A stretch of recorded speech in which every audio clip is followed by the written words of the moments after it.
Think about the bridges you cross, the rails that move goods across the country.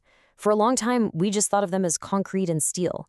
But that's not the case anymore. They've become the front lines of a brand new global competition.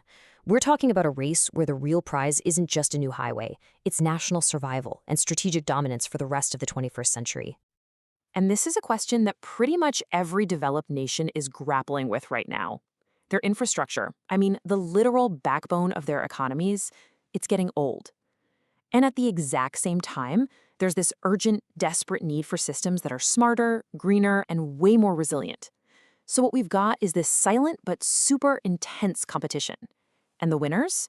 They're not just going to be the ones who build the biggest projects. No, they're going to be the ones who actually shape the fabric of our future. Okay, so to really wrap our heads around this challenge, let's start with Japan. It's a perfect case study, really, because the country is facing this incredible double threat. On one hand, you've got the relics from its post-war economic boom literally crumbling. And on the other, you've got natural disasters getting more frequent and a whole lot more intense. Now, this chart tells a really fascinating story. If you look back to the 1990s, public works projects made up more than 10% of Japan's entire national budget. But fast forward to 2022, and that share has been slashed to just 5.6%. And this wasn't some slow, gradual thing. It was a very deliberate policy choice after their economic bubble burst, and it's had these massive consequences that they're still dealing with today. Think about that for a second. At a time when pretty much every other developed country was ramping up their public investments, Japan was the only one to cut its spending in half. This created what some experts call an investment void, a huge hole that the country is still trying to dig itself out of. So, what does that actually mean on the ground? Well, it leads to what economists have termed the negative stock effect. As all that old infrastructure gets worse and worse every year, any new money that comes in gets immediately eaten up by just basic maintenance and repairs. It's like you're on a treadmill. You're putting in a ton of effort, spending all this money, but you're just running to stay in the exact same place. You're not actually moving forward and building anything new. So while Japan is kind of stuck grappling with its past, other nations are going all in on building the future. They're not just patching up holes. No, they are placing massive, multi-billion-dollar bets on what's coming next. Let's start with the United States. Its $1.2 trillion Infrastructure Act is just a monumental investment.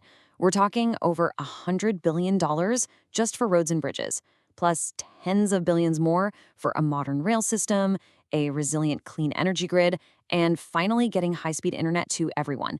It's a total foundational rebuild of the country. Now, head just north of the border and you'll see Canada's taking a slightly different angle. They're framing their investment as nation building. Their plan goes way beyond just concrete and steel, putting a really strong focus on social goals, like making sure Indigenous communities have clean water and building new hospitals. And they're thinking big, too, with projects like the Alto high-speed rail, which is expected to create tens of thousands of jobs. Then you go down under, and Australia is basically in a race to keep up with a huge population boom. Their whole strategy is centered around these massive urban transit projects, basically to stop their cities from grinding to a complete halt. We're talking about things like Metronet in Perth and the Cross River Rail in Brisbane. They're designed to handle millions of new people and really set up a future that runs on public transport. And all across Europe, the game has changed. The focus is now squarely on a green and digital future. Germany is pouring an incredible 107 billion euros into its railways to dominate the continent. France is in the middle of the largest urban transit project in Europe, the Grand Paris Express. And the Netherlands? Well, they're continuing their centuries-long fight against the sea, but now they're doing it with over €1 billion a year in cutting-edge flood control tech. Okay, so these are all incredible grand plans, but there's one giant problem that threatens to derail every single one of them. We've got a perfect storm of material shortages, a lack of skilled workers, and soaring global inflation. And all that has sent construction costs into the stratosphere, putting every project we just talked about at risk. And this slide, well, it shows the crisis perfectly. Take Japan's flagship maglev bullet train. Back in 2018, it was estimated to cost around 5.5 trillion yen. That estimate has now doubled to a staggering 11 trillion yen. And get this, the project is the same.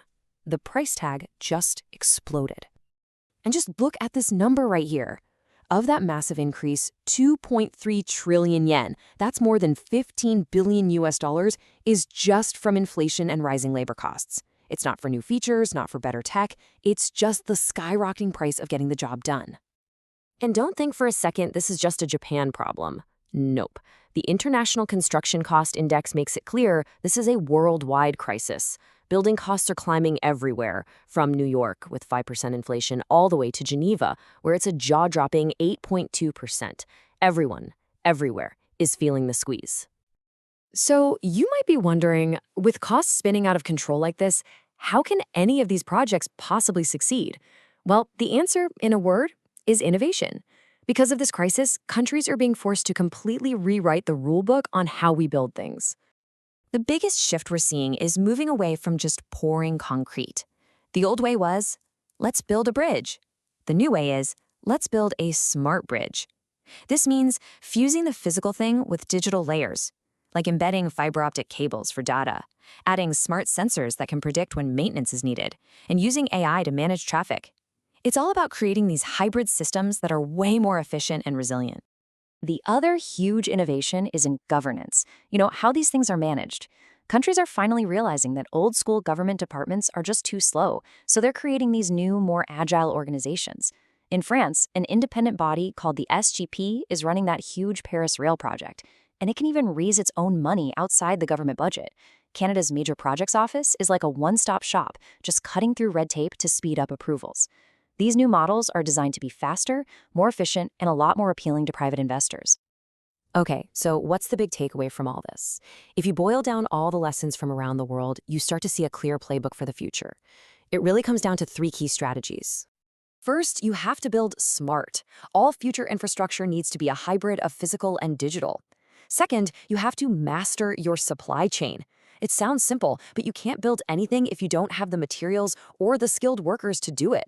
And third, you have to innovate how you fund and manage these projects.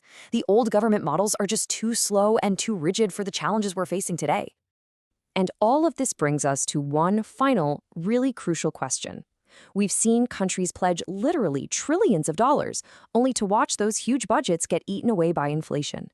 It really suggests that in this new era of building, the ultimate winner of the global infrastructure race might not be the country with the deepest pockets. It might just be the one with the smartest, most innovative plan.